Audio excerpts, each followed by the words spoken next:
Ladies and gentlemen, and welcome to Policy Idol 2023! Thank you very much. It's true. I'm afraid 8 years of the glittering wonk fest that is Policy Idol here at King's, and we still haven't solved all the problems of the world. There is more work to do. It's like painting the Fourth Road Bridge, basically. You sort out one challenge for humanity and another one comes along. And this, ladies and gentlemen, is the perfect forum for dealing with such wicked problems. The policy dilemmas that defy easy answers. Why? Because we have nightclub lighting. We have wine. We have a range of international snacks. We have a panel of the toughest judges. And we have you, ladies and gentlemen, an audience ready to holler and whoop at the slightest provocation. Let's practice a bit of hollering first, and then we'll do whooping. Hollering first? Well, not very good hollering. We'll have to get better during the course. Whooping now. A bit of whooping? Yeah, that's basically the level we're going to be at all evening. My name's Mark Keystone. I'm going to be your host for tonight's Policy Idol extravaganza. I'll be explaining the rules and the format in just a moment, but it's my great pleasure, first of all, to introduce our lovely judging panel, ladies and gentlemen. When I say your name, just wave so that people know which one you are. Baroness Bull. Baroness Bull. Deborah Bull, CBE. A former ballet dancer, former creative director of the Royal Opera House. She joined King's as Director of Cultural Partnerships back in 2012, and until last summer was the President and Vice Principal of the university. As a writer and broadcaster, she is a leading authority on public engagement with the arts and the creative industries more generally, and sits as a crossbench peer in the House of Lords. Have you been in the House of Lords today? I have indeed. We were talking about higher education. And the second of our judges, I think, was also there. Lord Willits, David Willits, wave. The Government Minister for Universities and Science for 4 years from 2010. He's now president of the think tank, the Resolution Foundation, which seeks to improve the living standards of those on low to middle incomes. No easy task at the moment, I would say. Among the many hats that he wears is as a visiting professor here at King's, and he has written some rather good books on education and equality. Sir Trevor Phillips, wave, is a writer and a television producer who co-founded the data analytics consultancy Weber Phillips. He's also chairman of the Global Freedom of Expression campaign charity Index on Censorship, a senior fellow at the Policy Exchange think tank, vice president of the RTS. As many of you will recall, I'm sure, Trevor was also the founding chair of the Equality and Human Rights Commission. And after a lurgy no-show last year, I'm delighted to say we also are joined by Bobby Duffy, who is, of course, Professor of Public Policy and Director at King's. At the Policy Institute, he's worked across many policy areas in his career of 30 years in policy research and evaluation, including being seconded to the Prime Minister's strategy unit. So we have a baroness, a lord, a knight, and a prof. Ladies and gentlemen, your incredibly well-qualified judging panel. I must say, your clapping has been excellent tonight, so it's been very impressive. But they aren't the only judges. Oh, no. Ladies and gentlemen, you also have your say tonight. After all 7 of tonight's Policy Idol pitches have been pitched, I will invite you to go online via the web link on the card on your tables, and from there you can select and vote for your favourite Policy Idol. The presentation with the most votes will win the prestigious Audience Prize. Ooh. Cool. And right, a quick reminder of the format. Each idol contender, and actually this year, interestingly, we've had teams before with all individuals on this occasion. Each is going to pitch their policy idea against the clock. They have precisely 3 minutes to convince the judges, who will mark their presentation on substance and also on style. We were having a discussion beforehand as whether in the real world of politics, actually style should be worth a lot more than substance. But anyway, that's another day. How well did they marshal their evidence to support their policy idea? How would it work? And how well did they sell it? They've got 3 minutes, as I say. Go under that, wasted seconds.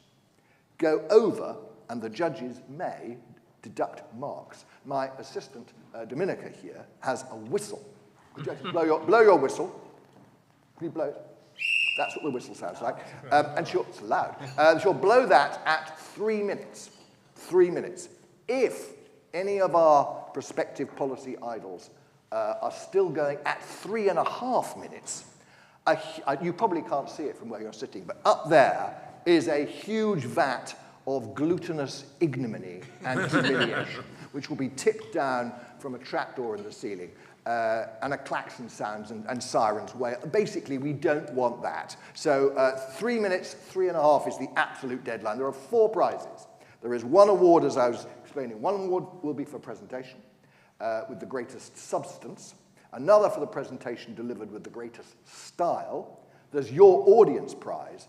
And last but not least, of course, there's the overall winner, our Policy Idol 2023. Right, it's time for our first presentation. Please welcome to the stage Isabel Reed. Isabel, do join me up here.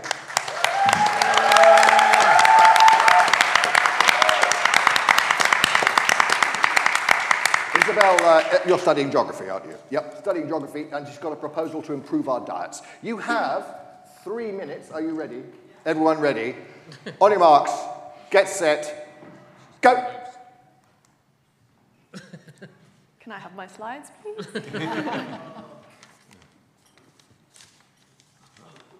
We'll restart the clock. Thank you. I think it's slightly unfair. The blue screen of doom. There's frantic activity. There's people with laptops, button pressing. We've got green. Green, is that good? I think probably better than blue. No, we go red. Grey. That looks less good. Anyway, very nice to meet you. Well, how is geography here? Yeah, studying geography is fantastic. Great. Yeah, very interdisciplinary approach to policy problems. Indeed. So it's mostly human geography, physical geography? I do a bit of both. I started out as a totally physical geographer, but now I feel that studying human geography perhaps allows to solve those environmental problems a bit more. Yeah, because those erratics just don't know anything, do they? That's all I remember from my geography A-level. Oxbow Lakes? So I'm struggling here a little bit. Yeah, I do remember that. I remember the travel of a river. That was fascinating. How are we doing back there? Do we think this is... There's a whole team of people looking at the screen. I mean, it was working fine 5 minutes ago. It was. I know there was a slight concern earlier, and the bug appears to have returned. Are you from London? No, I'm from Suffolk. Suffolk? Whereabouts in Suffolk? From the middle of nowhere. I'm from a tiny hamlet called Sudbourne, which is near Orford. Some Oldborough is a nice holiday destination. Oh, near the coast? Yep, near the coast, yeah. Do you know Flora's Cafe on the coast? I'm trying to remember. No, I don't. I've been to somewhere... We're going to be talking We're still about going. My parents might know Flora's Cafe. I was in Oldborough last weekend. Yeah. Ooh, I thought there was almost a bit of a run there. Did you see that? There's some fast movement. And so, which year are you in at the moment? I'm in the final year. Your final year. Yeah. So you've got finals soon, in fact. Yep. My dissertation deadline was today. Oh wow! Gosh, you handed it in. Yep, all handed in. Thank you very much. So how have you found time to prepare for this then? And you might have been quite busy, I thought. Sure. Well, actually, my proposal is based on my dissertation research. So, Cunning. Yeah. Good plan. 2 birds in one. Yeah. Yeah, very good, very good. Okay, so Get all that in 3 minutes. Tense. I tell you what we'll do is I think, let's go back to the chairs, and then people have some wine, have some more snacks, and then once we've sorted this out, we'll resume. But just talk amongst yourselves for a moment. For a minute there, I thought we were going to get to... I want to travel and work with children. We were very remember close. that? You're too young to remember the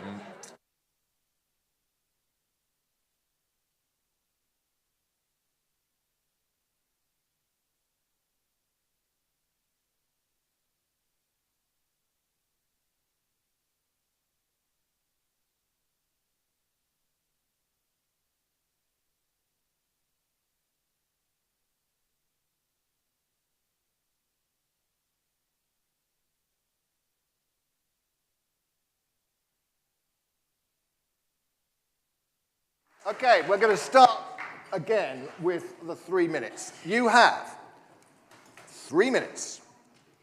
Now. We've all been there, struggling between products in a supermarket. This was me last week, trying to persuade myself to go for the healthy, sustainable tofu option rather than my usual beef burger. But I really felt like I was making a sacrifice. And what was worse was the tofu option was more expensive. And the more I thought about it, the more I felt as if I were giving up something very precious. Which is often how we're made to feel as consumers trying to shop sustainably. So this isn't right. Consumers should feel rewarded for helping the environment. So how can this be done? How can we make people feel good about eating less meat? And how can we make healthy food more affordable? In answer to these questions, I present to you the Eco Clubcard. This policy proposes swapping the current Tesco Clubcard for a new Eco Clubcard, where consumers receive discounts on healthy, low-carbon food. How does this tackle climate change? Because meat options are many times more carbon-intensive than plant or dairy.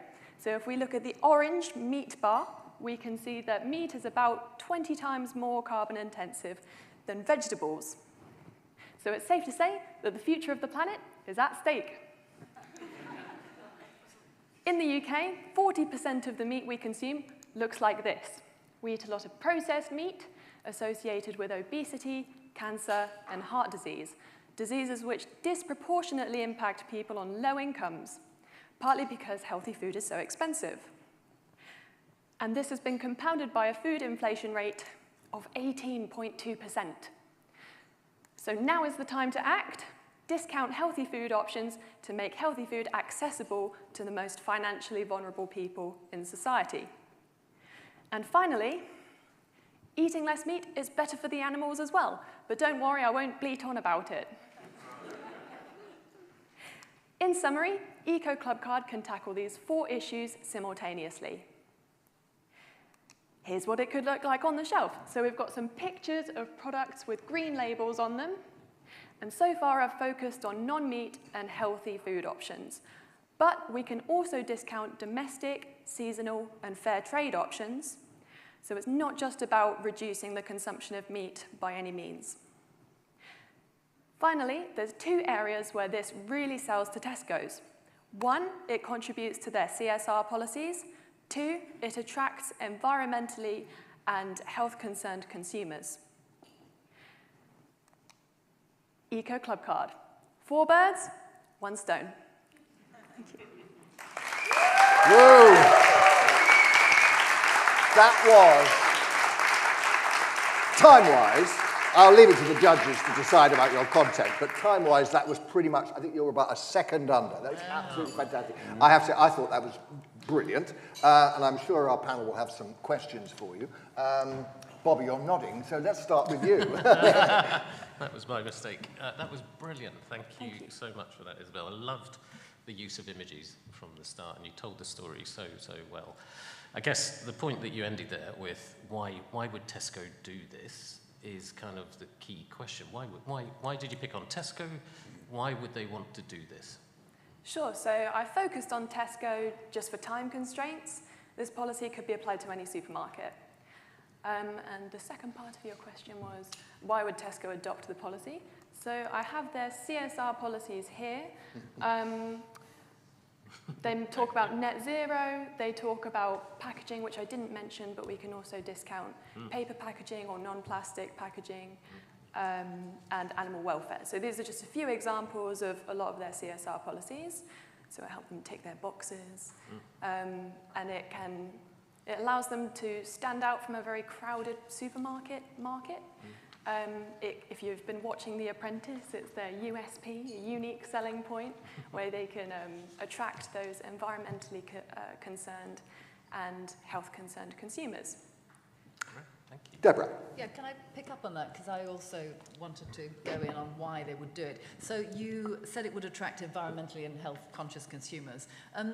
Do you have any evidence that there is interest amongst Tesco, other consumers for that? And I guess secondly, I mean, this is endorsing your point really, very often to get this kind of product, you'd have to go to a local shop, a more expensive and independent trader. So, I mean, I guess you are opening it up, this kind of eating up to a wider demographic. But do you have any evidence they want it? Sure, so let me consult my useful statistics. Here we go. I said, this is impressive. Sure, so the market of ethical, sustainable food has mushroomed since 1999, when it was worth £1 billion. In 2021, it was worth 12 billion. And that's specifically for ethical, sustainable food. And the number of new goods launched with a plant-based claim has grown by 700% since 2015. So it's an expanding market. We're seeing more and more demand for these kinds of sustainable products. And so this is sort of filling a gap where we're not really seeing any kind of push from supermarkets towards this type of product. Does that answer your question? Yeah, no, it absolutely does. David's got a question, I think. This is, and it was great presentation of a kind of corporate initiative for Tesco. Is there any role for public policy in this? Is there anything you want a government to do differently? Sure, so it can be part of a wider strategy. Long-term government strategies such as educational approaches, eat your 5 a day, the Eat Well plate, for example, could also fit in with some things that we don't have yet, like carbon labelling would complement this policy really nicely. I suppose the government policy would be a tax and subsidy of food, where you tax the environmentally damaging food and you use that revenue to discount the sustainable food. So approaching the supermarkets avoids the word tax, and we're sort of taking advantage of the expertise that supermarkets have surrounding altering or nudging consumer behavior when it comes to food. Okay. We probably run out of time, but that was, well, Isabel, thank you very much indeed. Isabel Reed, everybody. Thank you very much indeed. Well, the bar, I think, has been set pretty high for Policy Idol 2023. Next up, could I invite Matteo to come to the stage, please?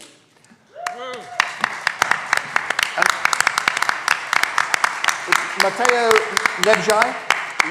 Nebbiai, and you're going to talk about cleaning the crypto. You've got 3 minutes, starting now. We live in a climate crisis. For this reason, we can't allow any waste of resources anymore. However, there's a technology that has recently became very popular that looks like a waste of resources. I'm talking about cryptocurrencies. Now, to understand the impact of cryptocurrencies, let's take a look at Bitcoin, that is the most popular one. Now, the electricity consumption of Bitcoin globally is equal to the consumption of the Netherlands. And to understand how inefficient this is, well, one transaction of Bitcoin uses the same electricity as over 300,000 transactions with credit cards. Why is that so? Well, the problem is how the money is issued. When the coin is issued, every participant has to play a guessing number game. Whoever has the most powerful computer gets the new money.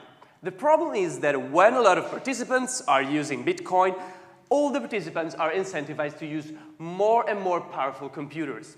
To understand how impactful this is, basically Bitcoin alone is able to negate the carbon emission savings on the entire global fleet of electric vehicles. So someone came up with another idea. Why don't we use another protocol? And so they invented the proof-of-stake protocol. Instead of having a guessing number game, there's a lottery, and whoever has more money has more odds to get the issued money. And this works. Ethereum, that is one of the most popular cryptocurrencies, changed between the proof-of-work to the proof-of-stake protocol, and the energy consumption plummeted. So, mission accomplished? Not really, because this transition will not happen alone. there are a lot of crypto industry players that invested in proof-of-work cryptocurrencies, and the emissions of Bitcoin have remained stable in the last years. So what I'm proposing is to adopt a policy that does what we did basically with vehicles to allow the transition between proof-of-work to proof-of-stake. My first proposal is to forbid public subsidies to proof-of-work cryptocurrencies. This way, we can steer the innovation towards the right direction. Secondly, we should request accountability from the crypto trading platforms. In this way, we can raise awareness among the investors community. And finally, we should tax profits coming from this type of cryptocurrencies. The first measure has been adopted in Norway, the second one has been adopted in the European Union, and for the third one, we already have a capital gains tax. We can just tailor it in order to stop this type of polluting cryptocurrency. If the political will is there, we can do this. Thank you.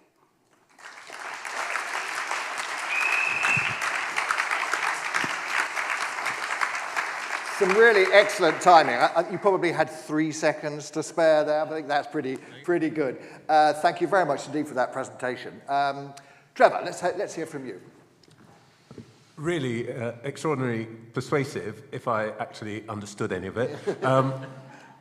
What is to stop anybody moving the base of operations to Bahamas, Bermuda, or somewhere equally beyond the realm of British regulation? Yeah, this is a global problem. It's not a UK problem. And the reason why I use the UK as a gold standard for clean crypto regulation definition is because the goal of this policy will be not only to enact a regulation for the UK, but for a critical mass of countries that come up together and set a standard. Of course, someone can bring cryptos to whatever country they want. But the point here is not to obstacle the use of crypto globally, but to incentivize investors and consumers to adopt different types of cryptocurrencies. Right. Another question? Yes, Bobby, and then we'll come to David. Yep. Okay. No, really brilliant. Thank you again. Really convincing and great use of surprising facts. They were really shocking, and it does show you the scale of the problem. I guess the question, sort of following on a bit from Trevor's point, is: do we currently then subsidise proof-of-work cryptocurrencies? Is that in the UK? That is a standard? And then what do you mean by request accountability? That sounds like they're just going to ignore you. They don't, tech pros don't care about that. Far too polite, Matteo. Yeah. What do you... So the first question is about subsidizing. So there are a lot of startups that are subsidized nowadays that introduce proof-of-work cryptocurrencies. Right. So under the big umbrella of startups, there are some instances of proof-of-work cryptocurrencies. And the second question, absolutely, accountability, what is it? So in the European Union regulation that was adopted, accountability basically, the crypto trading platforms are requested to provide reports about the emissions of the cryptocurrencies that they host. This, of course, is a measure to incentivize, on one side, trading platforms to maybe get rid of this platform, of these currencies on the platform, and on the other way, it's a way to inform investors in order to give them the tools to choose in a more thorough way the things they invest in. Great. Interesting. David? I mean, there is a lot of concern about this, but your own chart showed the Ethereum initiative had a massive impact. Doesn't that suggest that already within the crypto sector they're trying to engage with it? That was very dramatic, and they got them a lot of support and approval. Absolutely. There's a lot of politics there. And whereas the Ethereum community, I mean, it was split in also, but there was a lot of consensus towards this adoption. In the Bitcoin community, for example, there's a debate inside this community, and they are not willing to do this shift. So, of course, if we go seeing, the problem is there's a lot of path dependency there. There's a lot of inertia. So you have a lot of incentives to keep the system as it was before. And so, of course, it may be that in 10 years, all the cryptocurrency communities will change their mind naturally, but because of the influence of these actors buying literally coal plants to power this mining, I'm not very convinced about it. Excellent. Thank you very much indeed, Matteo.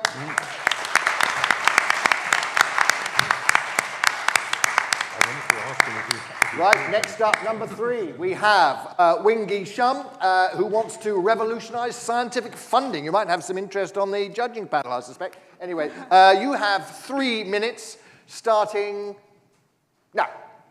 Right.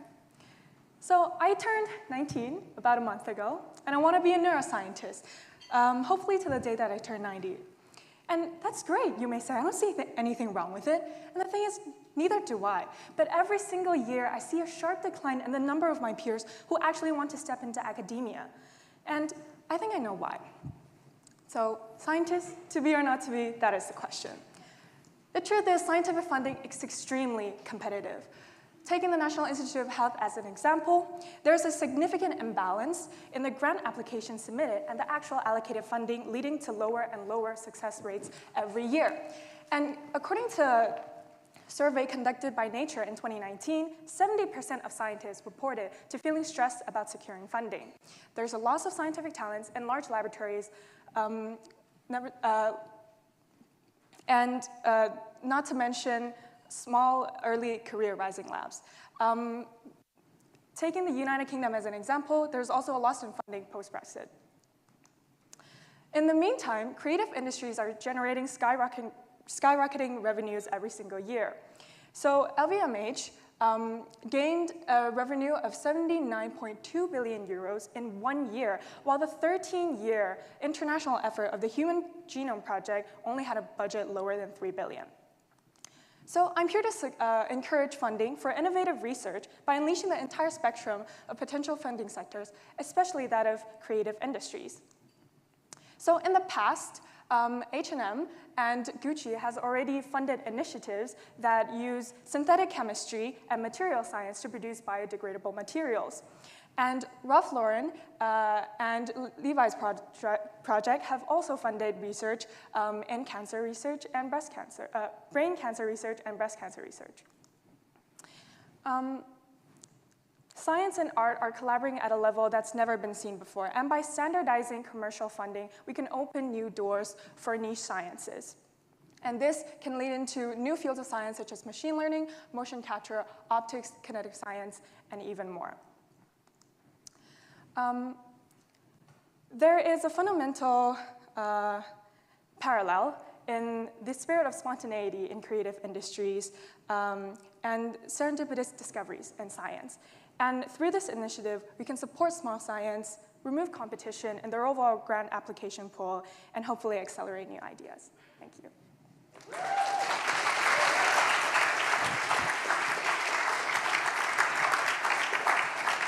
Thank you very much indeed. You had 20 seconds to spare, so I don't know, maybe there were a couple of puns you could have thrown in, but anyway.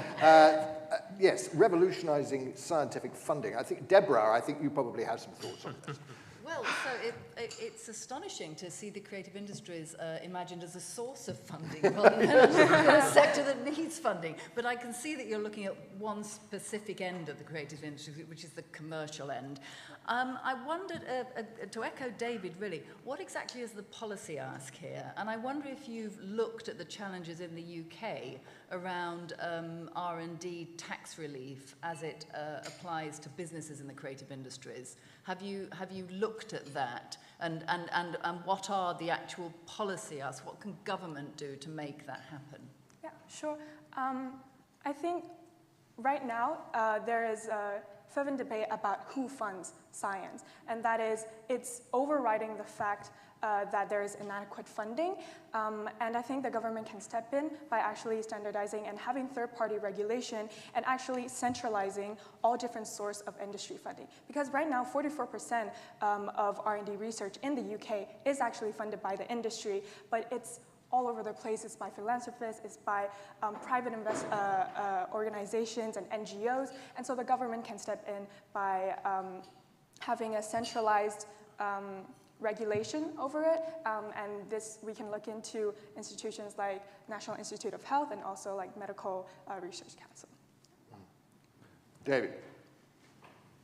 I mean, I completely understand the problem, which you explain very effectively. I guess one argument is that a diversity of lots of different initiatives is messy, but it may be that your centralization creates a different set of problems. You're envisaging what a standard funding formula, so a company that wants to fund some scientific research, or just tell you a little bit more what this standardized, centralized system is.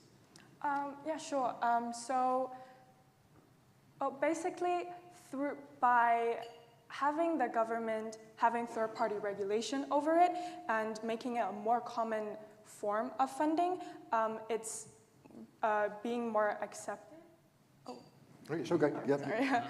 It's going to be more accepted, and like this would lead into a more diverse source of funding, whereas right now it's mainly business R&D and the government funding, but this is more specifically targeted to creative industries. So it would make it easier for them to find a way through the system. Yeah. You have a sort of template, so if they wanted to fund some research, it was a straightforward way of doing it. Yeah. Okay, right, thank you. Yeah, Trevor. I was wondering why you didn't think about where a lot of because you're now really talking about publicly funded scientific research, because there's loads of scientific research which is funded by individual companies. I was interested that you didn't, for example, say, let's get after the pharma industry, which is spending vastly more than LVMH on research. For example, just GSK, for example, would, for example, dwarf that. Why not get after them? So your question was why Why not? are you picking on the creative instead of going industry? after Estee Lauder Maybe the drug and the companies. people who provide me with my cosmetics, Right. why not get after the pharma? Yeah. So I think this is the part where like creative industries and the part where I mentioned at last about serendipitous discoveries comes into place. So because Big Pharma is also in the sector of bioscience, then they may not necessarily have that much of involvement in places like optics, cognitive science, robotics, motion capture, where these might be funded by creative industries, especially with their theater production or their show runways. And so I think this is a part where if you put in new ideas from creative industries, it can actually accelerate new ideas in science. Okay, cool. Excellent presentation. Thank you very much to you. Wingy Shan.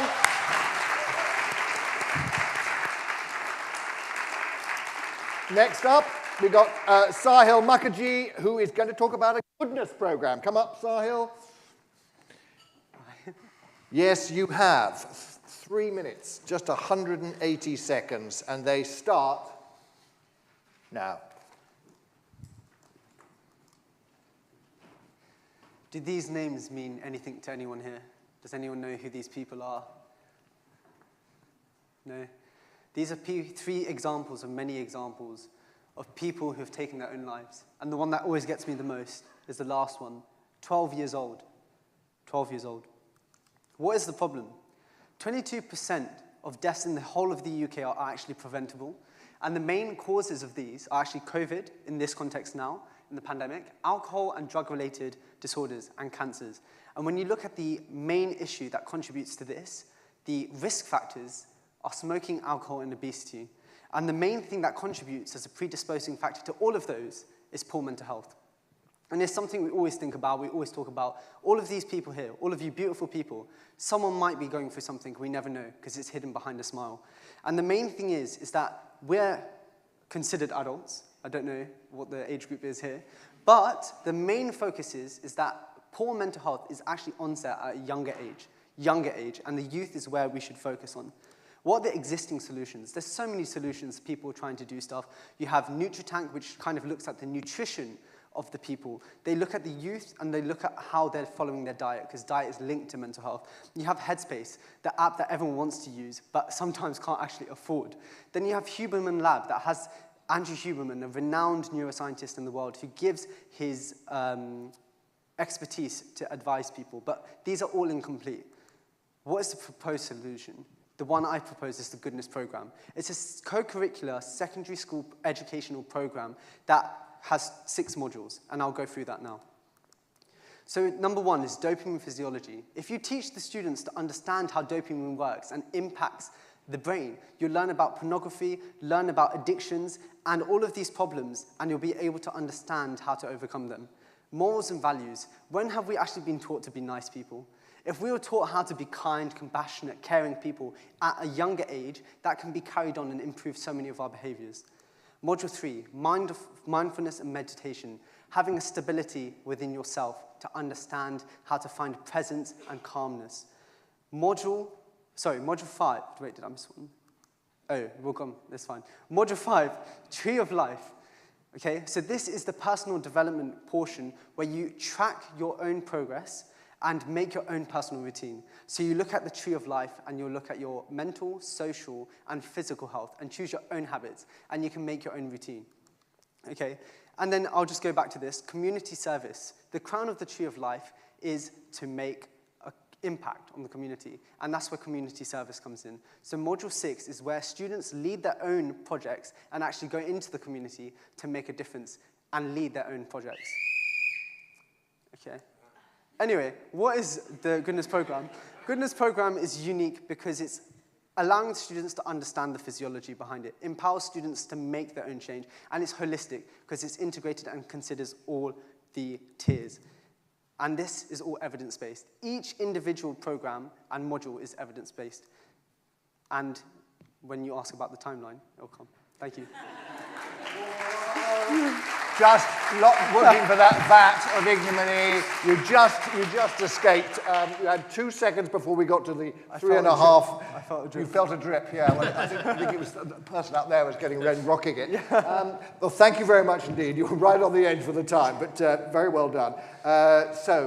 Bobby, I'd like you to start on this one. So, yeah, Goodness Program. Great, thank you so much. That was great. I suppose the key question that always comes to mind when you're talking about any interventions in schools is the enormous pressure on curricular and even co-curricular activities. So why would hard-pressed schools prioritise this in their very hard choices about what to include? What's your pitch to them? The pitch is the understanding of what education's for. And education is preparing students for life. And we're always talked about mathematics and all these things, but we're never taught to have self-sufficiency as individuals. Teaching the future generations how to look after their mental health is that essential skill to have. And if students actually learn how to do that, the environment in the whole school community will be changed, and that will actually facilitate more efficient teaching for the teachers. Deborah. I mean, you set out the case very well, and it's a hugely important issue. So I also echo Bobby's challenge about how hard-pressed schools are going to fit this in. There is a citizenship module, isn't there, where there are certain bits of the curriculum that schools often struggle with knowing how to teach it. My question was going to be about partners. Given that you've already got some partners down there, but there are organisations out there, charities and so on, who are doing some of this. Have you identified partners that could help you speed up the rollout and increase the reach? Okay, so we have some, I have some in mind and some already in the setting. So for chess, we have a social enterprise, which is Five-a-Side Chess, and they are basically a group that sells boards, chess boards, to the community and allows, for example, in this setting, students to integrate with other people in the community and play chess games with them. So that is to encourage long-term thinking, but also a community aspect. So I've been doing social campaigning for this sort of stuff for like the past 2 years. So I've grown a bit of a network, and the people that I have in mind straight away is Citizens UK, Young Commissioners as well. And Mindspace is an organisation in mindfulness, and they have given us a free kind of program, 8-week YouTube program, that is able to be facilitated in schools already. And they already do it, so each individual aspect's already been implemented, but it's just bringing it together. Very impressive presentation. Thank you very much indeed to Sahil.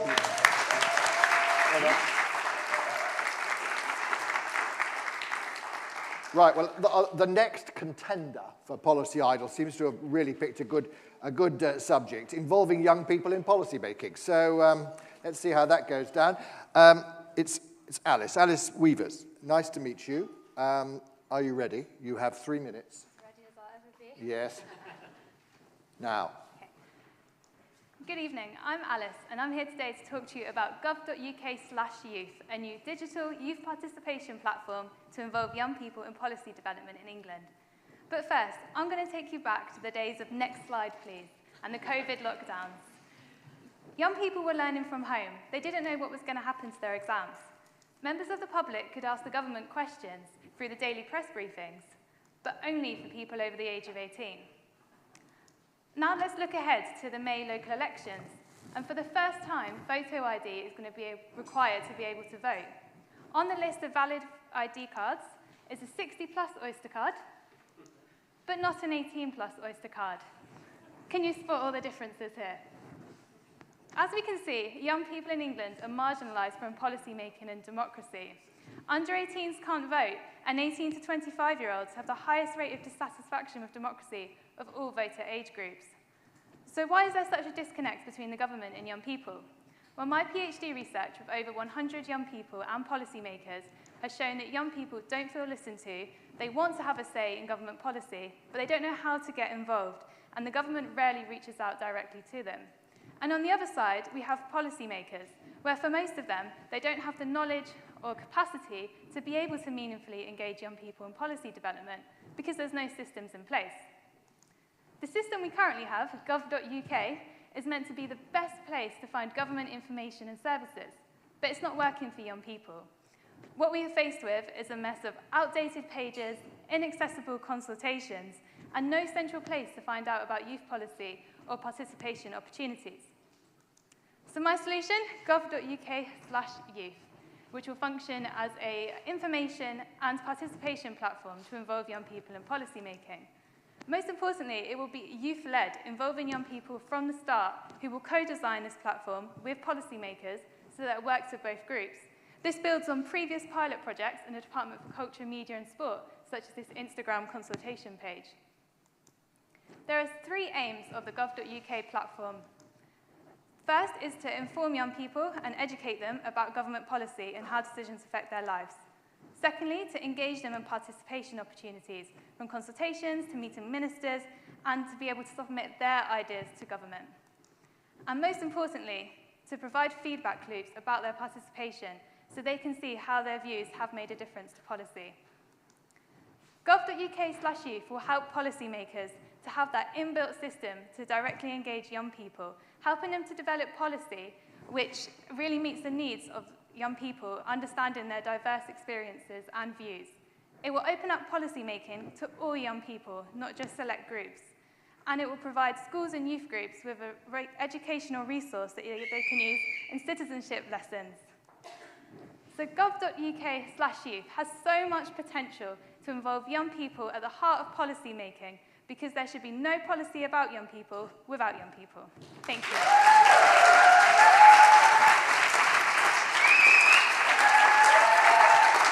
Well, you definitely know your audience. I think that's clear. Now, who would like to start here? David. First of all, I'd just like to say that in the Lords, we did amend that photo ID legislation to add in the young person part, but they reversed it in the Commons. So you know whose side we're on. It's all those young people in the Lords. Yes, that's what it was. Exactly, we were on your side. You're trying to, it's a really imaginative idea, but government and youth are uncomfortable partners, aren't they? As soon as it's a government website, will young people be at all interested in it? And will all the necessary precautionary stuff about what can be said and how eccentric and off-the-wall people can be actually put off the very liveliness of youth? Do you think an initiative like yours is best disconnected from gov.uk? No, I fundamentally disagree. This should be a government platform because there's been lots of initiatives before, or a lot of the voluntary sector involve young people in policy making, and then come to the government, And there's that brick wall in place because it's something that's operating outside of government.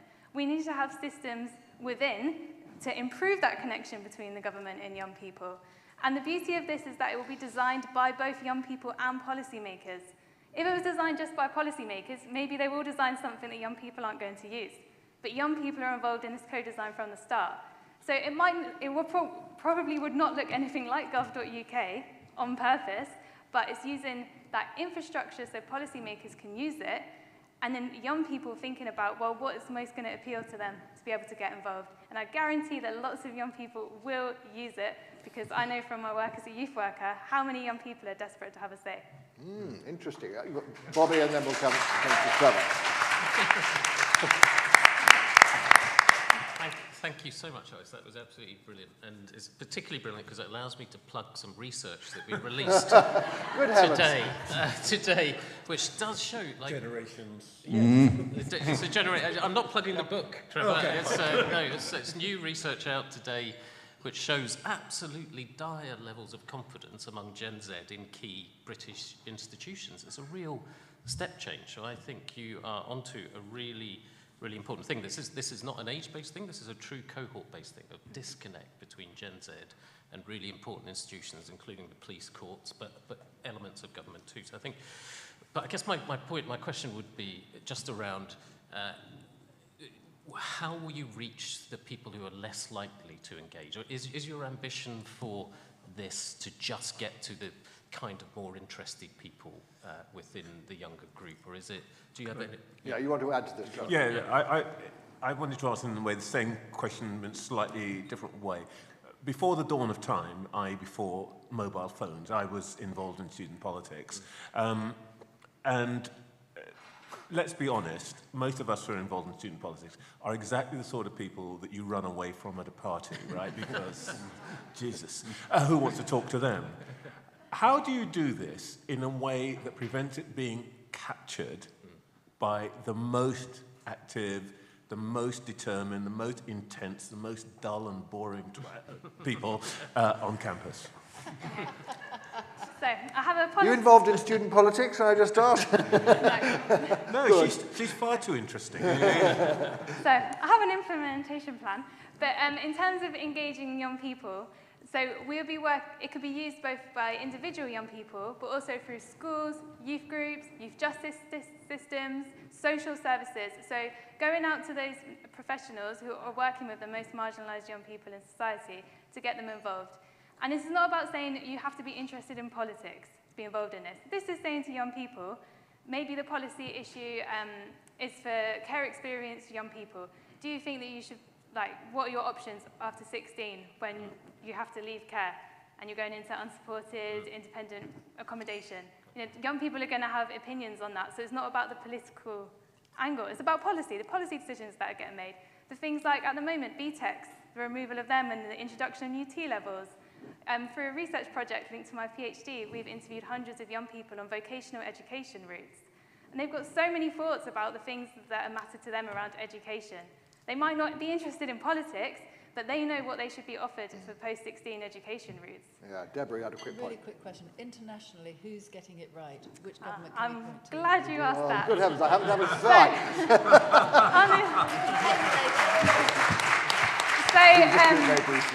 So the UK is far behind other countries in this space. So from the examples we've got here, Canada, USA, and the EU all have great portals precisely for these reasons, information and consultation. And this one from Australia, not exciting, but you can see they've invested 10.5 million Australian dollars into youth engagement. So something to aspire to. Thank you. Yes. Well, that's fantastic. Thank you very much indeed, Alice Weavers. As I said, knows her audience and picked a very good subject too. Well done. Right, number 6 on our song sheet is Torrin Whitehead. Another Torrin Whitehead. You have your own claque in the room. That's lovely. And you're a geographer, so I'm hoping to see a slide of a Knoxbow Lake. But you're going to talk about keystone species. Ladies and gentlemen, Torrin Whitehead, you have 3 minutes starting now.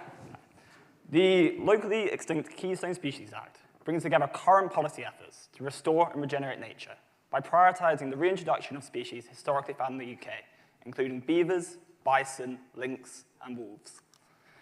So for those of you who've been following the BBC series Wild Owls, you'll know that whilst the UK is still home to remote pockets of awe-inspiring nature, such as these puffins, the UK is in fact one of the world's most nature-depleted countries. Since 1970, we've seen a 60% decline in biodiversity, and this has a detrimental impact on ecosystem services that we depend on, such as clean water and air. But what about beyond 1970? The UK used to be home to all of these large, charismatic Keystone species. Keystone meaning that they are crucial in maintaining the organization and diversity of nature. But now, we have lost them. Whilst it is sad, it is important we start actively exploring their reintroduction as a part of my policy. To give one example, bison sunbathe, strip bark, and perform several unique functions which have a cascading impact, transforming our landscapes and turbocharging biodiversity. So simply, if given a chance, Keystone species like bison can do the hard work and heavy lifting for us. So what are we doing about this? Well, current policy approaches have led to a lost decade for nature, with the UK government's own self-assessment admitting they failed on 14 out of their 20 targets. And whilst more recent policy shows ever more ambition, it takes much the same approach, and ultimately fails to address the elephant in the policy room, locally extinct Keystone species. So first, we must recognize that these species are native, reducing the number of legal barriers to their reintroduction, and introduce an obligation to start actively exploring their reintroduction. Secondly, reintroduced species should not have to be held in such large enclosures, as this is expensive and limits the transformational effect they can have on nature. And thirdly, we need to prioritize and empower local communities to lead the charge to rewild nature. To give some examples of my policy's economic viability, deer management in Scotland currently costs around £64 million every year. And if predators were reintroduced, this would significantly reduce this cost, of which we could redirect the financing towards my policy. And the Highlands Rewilding Project underpins the strong interest of private and public investment in rewilding nature. And the reintroduction of wolves to Yellowstone National Park in 1995, which has since cost $30 million US, now generates $35 million US every year for the surrounding communities. If we are to reverse biodiversity loss and transform our relationship with nature, we must be brave and we must be bold. Thank you.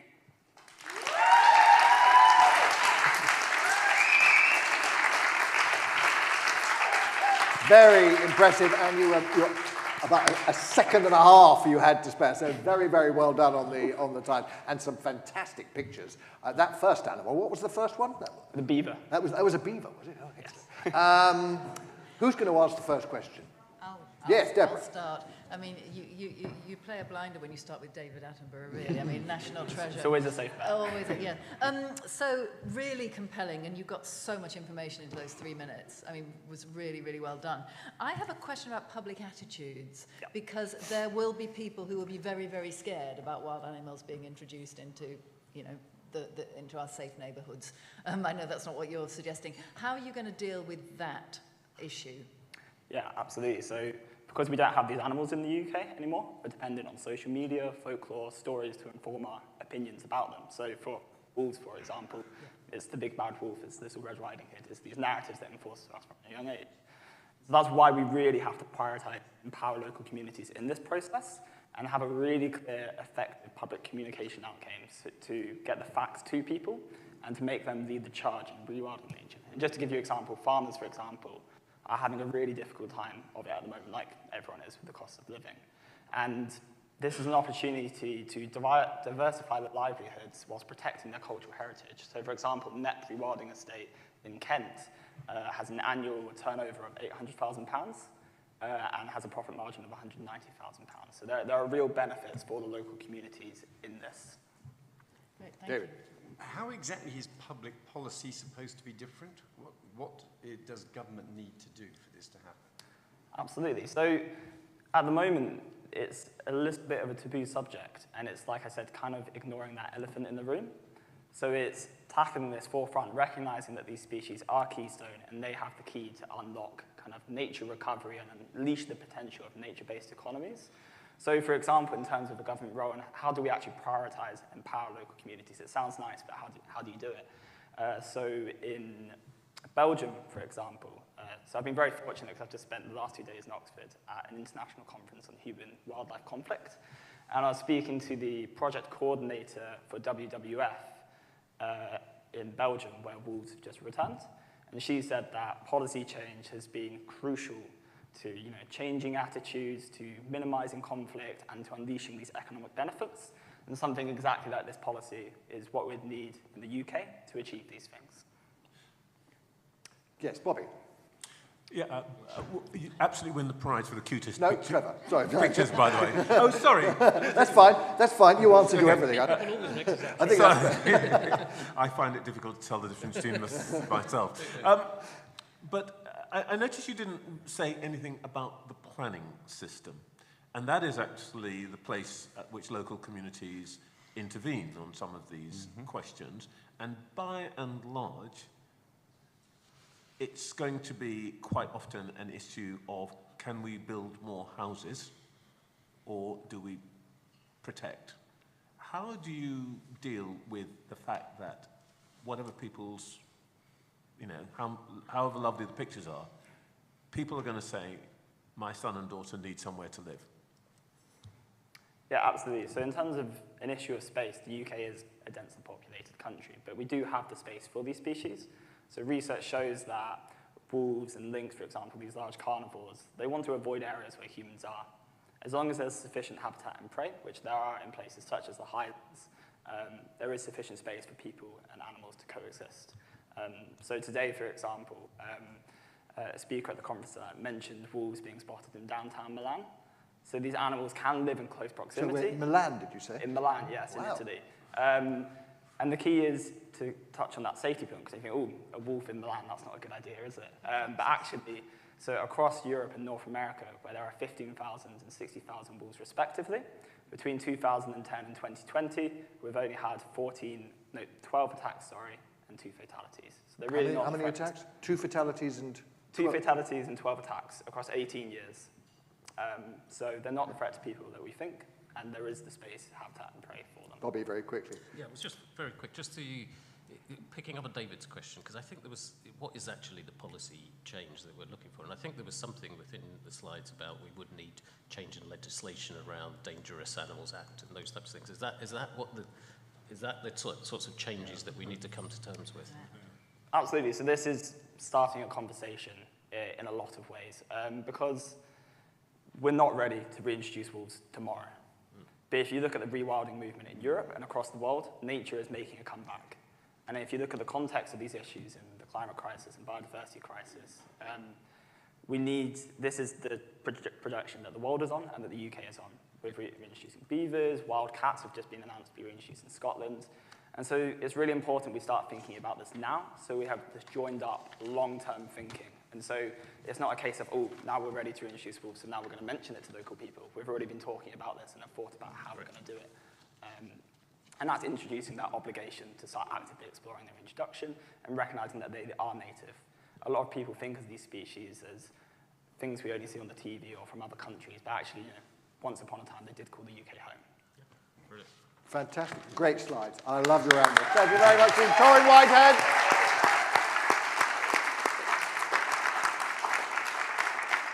So we've had 6 of our 8. Actually, we've got 8 contestants this year. Do take notes. You're probably a bit late now, but anyway, if you haven't been taking notes, start now, because we do need your audience vote a little bit later on.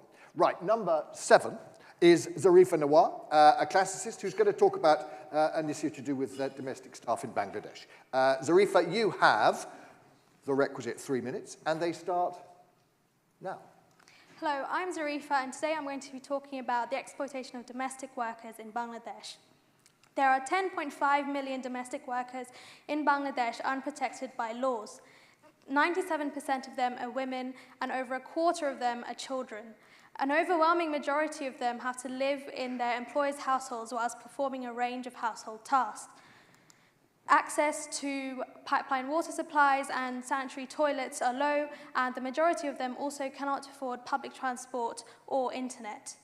They come from over 55 districts in Bangladesh to the capital Dhaka to find work, but with no set minimum wage, they are paid roughly £45 per month and work over 8 hours a day.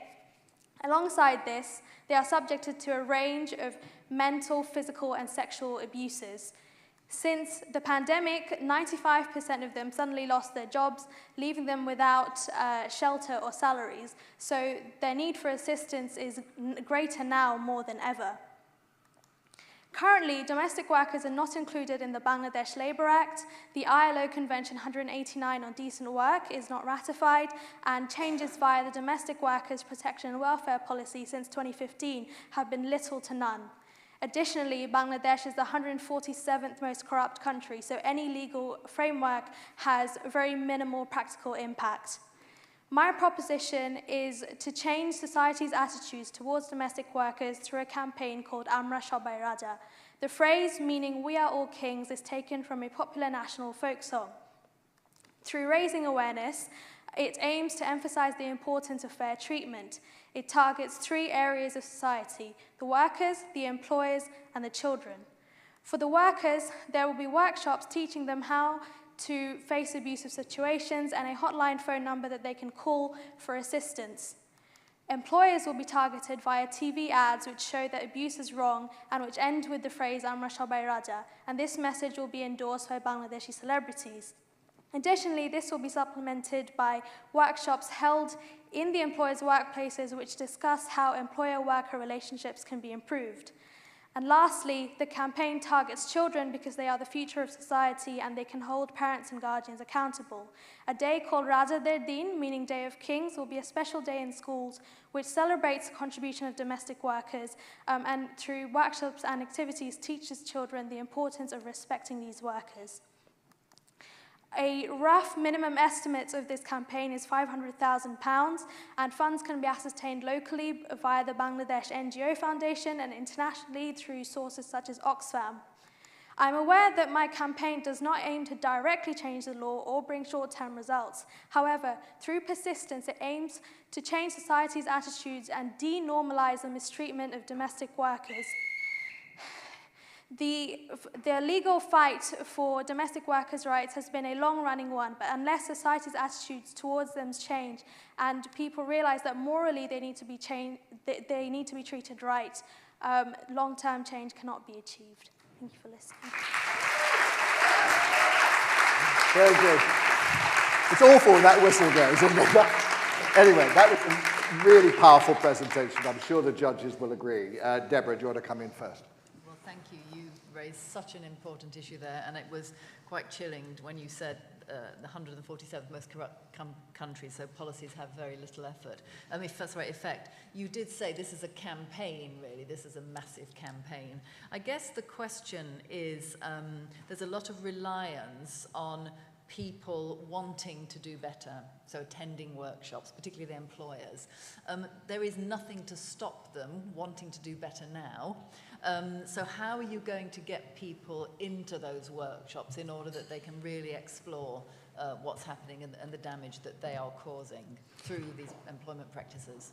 So currently there is already an appetite in Bangladesh society that what is happening is wrong and improvements need to be made. For example, in 2016, there was an instance of a very famous person mistreating their domestic workers, and when the images got released on Facebook, there was quite an uproar.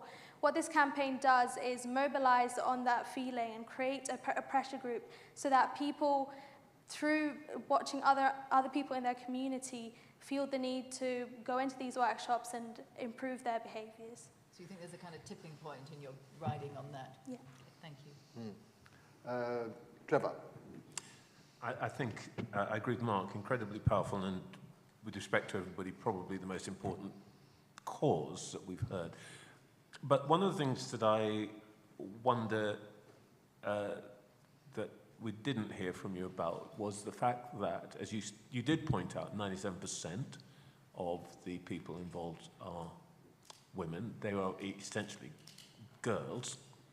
And I wonder what you might do about the fact that in Bangladeshi society, as in many other developing countries, this is seen as the right of men to have girls doing this kind of work, and actually for their families, it's the way that the girls will make money for the family. This is deeply seated. It's not just in Bangladesh. This is throughout Africa, a lot in the Caribbean too. It's deeply seated. What can you do in the campaign? I think that's part of public policy, to deal with essentially the sex issue or the gender issue that's at the root of this. So I suppose the best way, in my opinion, to tackle that would be through the TV ads, which are targeted at the employers.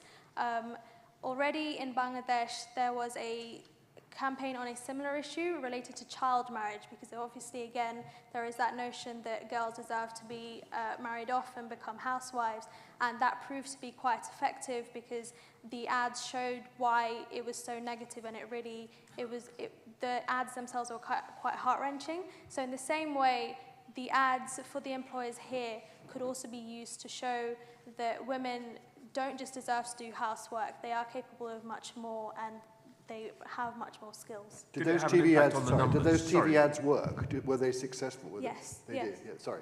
Thank you. No, I was asking the same question. Yeah, Thank you. Bobby. Yeah, no, really powerful, as Trevor said. It would be great to hear, as part of the answer to that about why you think this will stick, it would be great to hear a little bit more about what the We Are Kings, what that means culturally and how that is going to help. How does that connect into this campaign? So the song Amra Shobai Raja is really, really well known. It's almost like the Twinkle Twinkle Little Stars of Bangladesh society. And the song, the first two lines translate to, "We are all kings in this kingdom of ours." And it really plays into a sense of nationalistic feeling, which is strong within Bangladesh society. So by attaching that to the campaign, I'm trying to say that this is something that we should all be doing together as a society to empower one another, to make our own society better. And also the song itself was written by someone called Rabindranath Tagore, who was a Nobel Prize winner, and he was really well known for advocating for tolerance within society. So again, that connection there is really important. Excellent. Well, thank you very much. I was just thinking that "We Are Kings" was quite a good slogan for this university, actually. So, very relevant. Thank you very much, Zarifa Nawar. Which brings us to the last of our contenders, number 8 on your sheet tonight, Nathaniel Kennedy Leroy, who is going to talk, an issue that I know there's a lot of people who've got strong views about. So let's hear it. It's going to be on electric vehicle charging. Nathaniel, you have 3 minutes to convince us, starting now. So Mayor Sadiq Khan has given London the goal of being net zero by 2030.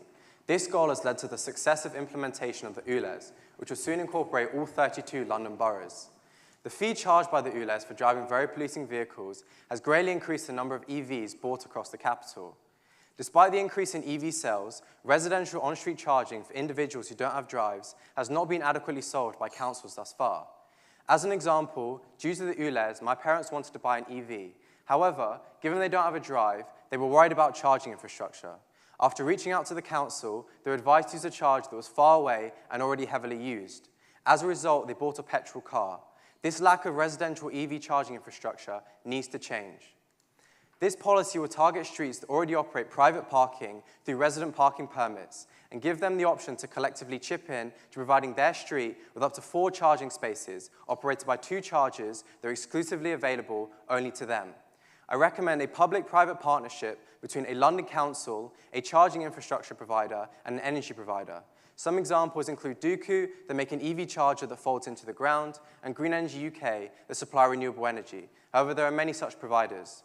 To be eligible for the scheme, one must only own an EV and hold a resident parking permit for the street that they reside on. This policy provides EV charging spaces that are collectively paid for, publicly owned, and exclusive to those with permits for their street. This solves both the issue of distance and of heavy use. The scheme would be optional, and the cost can be shared amongst other residents as new cars are registered to use the charger. The council will provide guidance to homeowners on the scheme and coordinate the new cars registered, as well as any reduction in price if the costs are split by residents on the street in question. This policy proposal already falls under the UK government on-street residential charge point scheme that provides local councils with up to 60% of funding for EV charger installation costs. So would this be viable? Each EV charger costs around £30,000 to install, of which £13,000 will be funded by the government, £3,200 by local councils, £6,300 from private funding, and £7,500 by those opting into the programme. The resident fee can be paid in yearly instalments and be shared amongst others in return for mutual access. For those opting into the programme, their parking permit costs would go to naught. The charging cost would be around £17 for a full charge, of which the energy company would receive the revenue, incentivising them to procure the energy. The council would make £4,300 in revenue per charger, and some of this money could go in towards maintenance costs, but some of it could also go on to fund other schemes like EV subsidies for low-income people. To conclude, this policy proposal is both practical and is local on level. Changing the world starts from the bottom up, and as a result, so should policy. This pitch aims to show a way to do just that. Thank you for listening.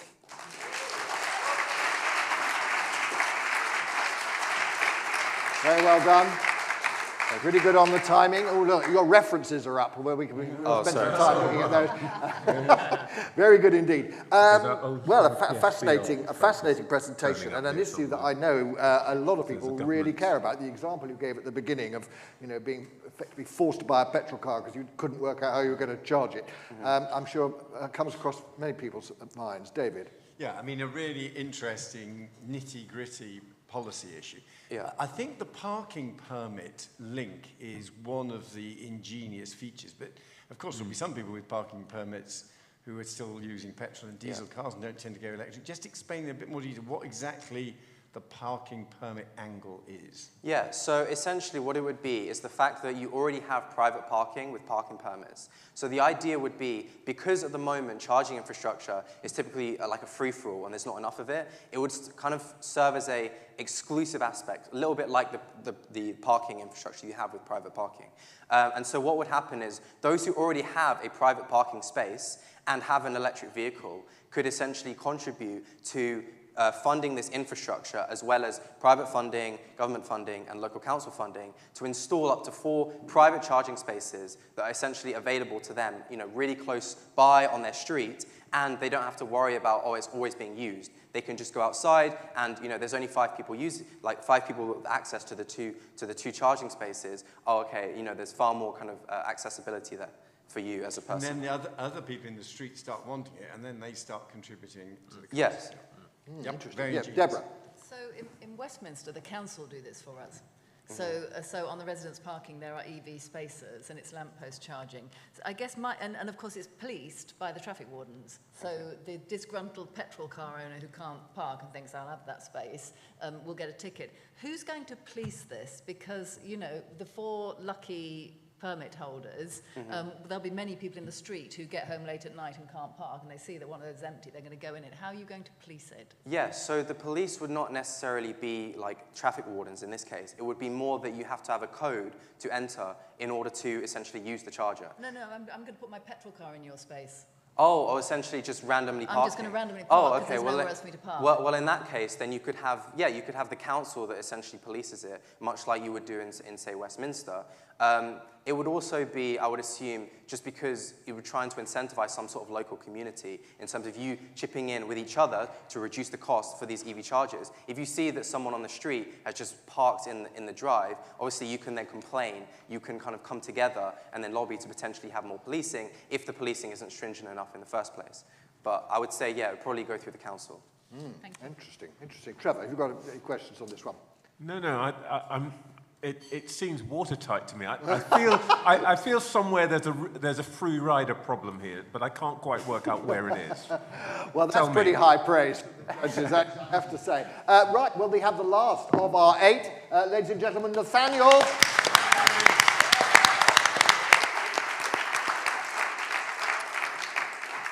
Wow. Well, what high standards we have this year.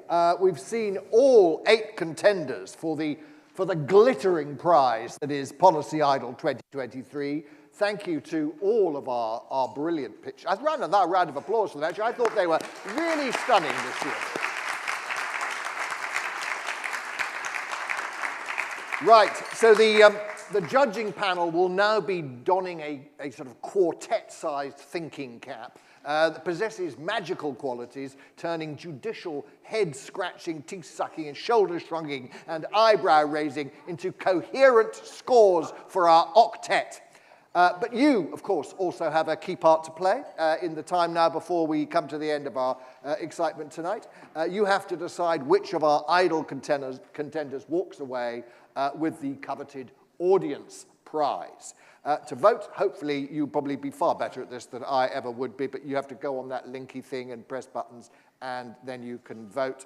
If you have any problems, there are people around who could probably assist. You've got a little bit over half an hour to get your thoughts together, accept any bribes or inducements, and then we'll come back and reveal all. But for the moment, thank you very much and good luck.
judges have been released from their quarantine. They're now sipping wine. Your votes have been counted. So if you want to make your way back to your tables, and we're going to reveal the winners imminently.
Right, you've gone quiet, so it's time, I think.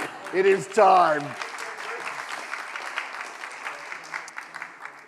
Right, we are obviously just moments away from discovering who the Policy Idol winners are, but to really bring out the tension, I'm going to ask Bobby Duffy now just to come over and join me. He's got the results in his hand, precariously walking on the edge of the stage there as well. There's so much jeopardy here, ladies and gentlemen. It's just fantastically exciting.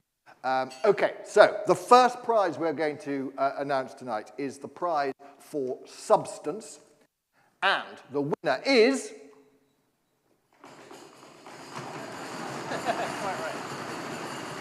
Torin Whitehead!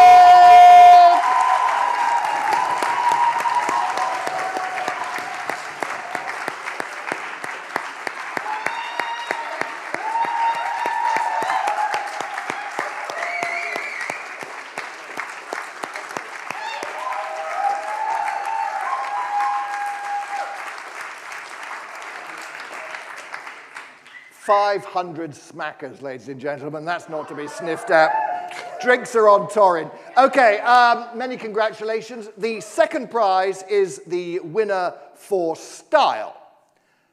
And the winner is...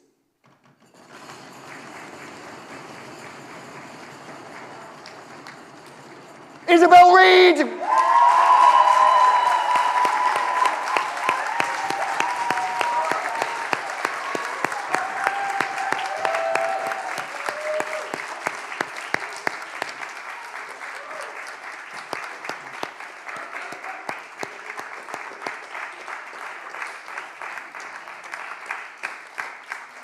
You have to keep clapping. That's very good, very impressive. Excellent. Right, the next is the audience prize, and I can tell you that there were perhaps 3 who got a lot of votes from the audience tonight. So who did you think was the most persuasive?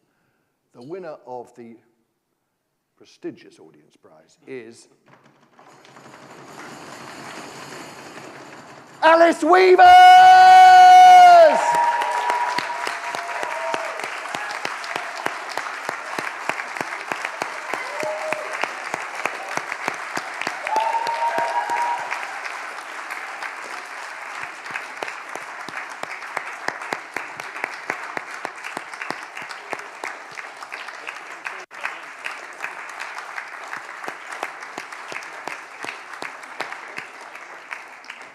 Excellent. So well done to Torin, Isabel, and Alice. But the question is, and the moment we've all been waiting for, who is Policy Idol 2023? I can tell you, the overall champion tonight is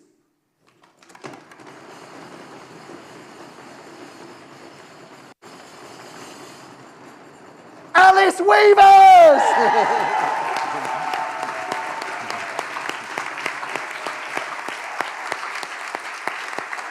The giant check has arrived. Look at that. 1,000 smackers for overall, plus the $250 for the audience prize. That's why young people need to get into policy, ladies and gentlemen. There's money in it.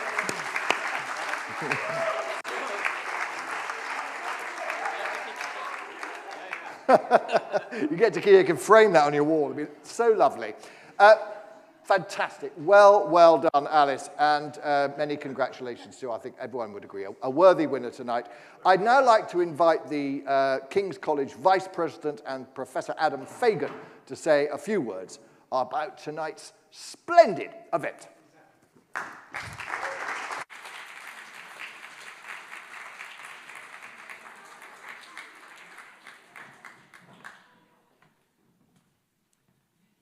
Well, so folks, before I start with my speech, I put into ChatGPT on my little device. It's disappeared, so I'll come back to it. I put in good policy ideas, and it came up with some really interesting things. So hopefully by the time, I've got the cheap version, so by the time it comes back at the end of my speech, I'll be able to read out to you what the wonders of AI produced. Look, this is my first time attending one of the Policy Idol final, and I'm just absolutely blown away. Well, education, as we know, is life-changing. Obtaining a degree is not enough in itself. What we need to ensure is that our students reach their full potential, being able to access a variety of opportunities and experiences, as well as developing networks, diverse networks, is also extremely important. Policy Idol was set up to provide such opportunities, to help embed core skills and broaden the networks that students have access to, and to nurture and develop the policymakers of the future. So I'd like to recognize the hard work of all the students who took part in this year's competition. It's absolutely staggering, the numbers. Whilst 8 contestants have been here tonight, wowing us with their ideas and presentations, 72 teams took part in total. We are extremely proud of every single one of you, and a big round of applause.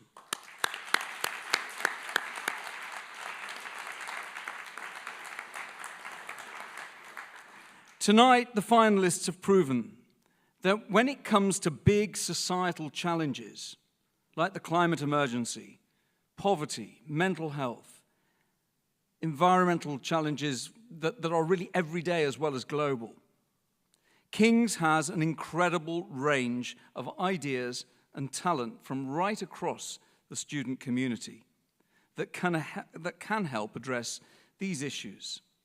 So thank you to the 8 of you for your fantastic presentations. You delivered them with a confidence and a clarity that, oh my God, I can only envy and dream of. It's no mean feat to do that, particularly at your stage of your what will be extremely illustrious careers. Policy Idol is also an opportunity for us to recognize the integrated and interdisciplinary work that is so dear to us here at King's.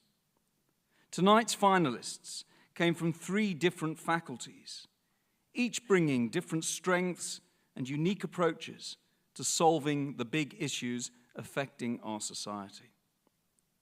And they have been supported by fantastic academic and professional services colleagues from across the college. So a big round of applause for all of our staff as well.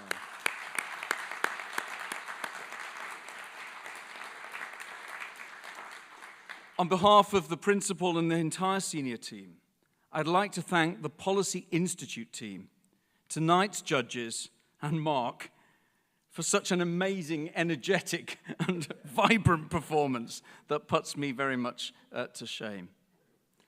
I think possibly I was asked to stand in for a more illustrious senior colleague, but maybe you'll do a little bit more judging, and hopefully you'll ask me back next year. At least, you know, I don't have to speak, I can just be in the audience, because it's those fantastic international snacks, and they just can't be beaten. But this has just been an incredible evening. I'm not going to look at ChatGPT, but you know, I'm sure it wasn't particularly profound what it came up with. But I just want to say, a brilliant evening, and I just absolutely loved all of those proposals, and congratulations again. Thank you.